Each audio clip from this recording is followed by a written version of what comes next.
Hey guys, welcome back to my YouTube channel invest my way. आज हम लोग जानेंगे फर्स्ट सोर्स सॉल्यूशंस लिमिटेड के बारे में कि इस स्टॉक्स में गिरावट के पीछे कारण क्या है। ठीक है, ये जो कंपनी यहाँ पे लगभग 1.5% जो गिरी हुई है और कंपनी कैसी है। सबसे पहली बात, इस कंपनी का जो फंडामेंटल्स है वो कुछ ठीक नहीं है, क्योंकि इसका पेट्रोल स्कोर बता रहा है 3 है और ये बता रहा है कंपनी कुछ खास फंडामेंटल्स है नहीं। ठीक है, अगर देखा जाए तो कंपनी में गिरावट लगभग 1.5% की हुई है और कंपनी का जो करंट प्राइस 321 रुपये है। और देख सकते हैं लगातार कितने दिनों से यहाँ पे गिरावट हो रही है। तो आसानी से हम लोग देख सकते हैं यहाँ पे इतना दिन यहाँ पे गिरावट ही हो रही है।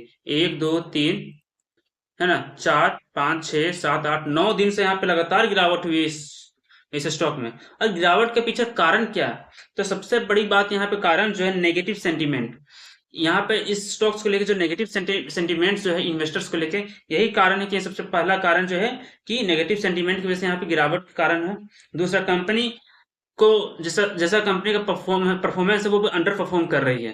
जैसा परफॉर्म करना चाहिए तो परफॉर्म कर ही नहीं रही है कंपनी। ठीक है, वो अंडर परफॉर्म कंपनी कर रही है। दूसरा, और इस स्टॉक्स में सेलिंग प्रेशर ज्यादा है, सेलर ज्यादा और बायर कम है, और इसी कारण से इस स्टॉक्स में गिरने का ये बहुत बड़ा रीजन है। अगर देखा जाए इस कंपनी में अगर रिजर्व्स, तो रिजर्व्स तो ठीक ठाक है, 3401 करोड़ का है और कर्ज भी उससे कम है, तो आसान अच्छा है, यहाँ कोई दिक्कत की बात नहीं है। ठीक है, अब प्रॉफिट भी देख सकते हैं, प्रॉफिट भी बढ़ रहा है। लेकिन सबसे बड़ा बात है कि सेलिंग प्रेशर अधिक है और कंपनी का सेंटीमेंट जो नेगेटिव बात है वो ज्यादा फैला हुआ है और कंपनी अंडर परफॉर्म कर रही है। ठीक है, ये कुछ कारण की वजह से कंपनी से परफॉर्म नहीं कर पा रही है। लेकिन ये कंपनी कहां तक गिरेगी वो भी देख लेते हैं। कंपनी का जो गिरावट है तो देख सकते हैं यहाँ इस जोन तक आसानी से हो सकता है। अभी जो सपोर्ट जोन में यहाँ जब भी 3-4 कैंडल्स बनाएंगी कंपनी और बनाने वाला सपोर्ट यहाँ से चांस है कि यहाँ से हो सकता है कि सपोर्ट लेके ऊपर जा सकती है।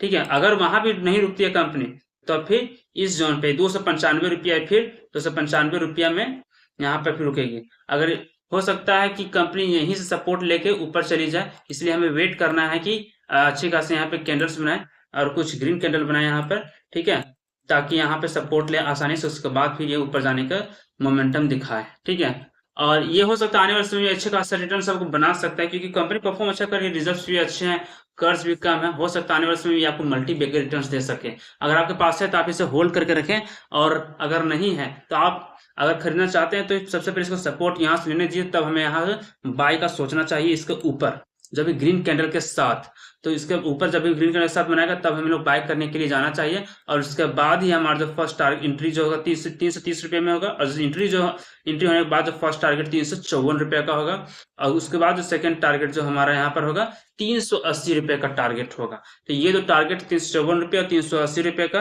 और एंट्री हमारा 330 के ऊपर बनती है। अगर मेरी जानकारी आपको अच्छी लगी है तो मेरे चैनल को लाइक और सब्सक्राइब करना ना भूलें। Thank you.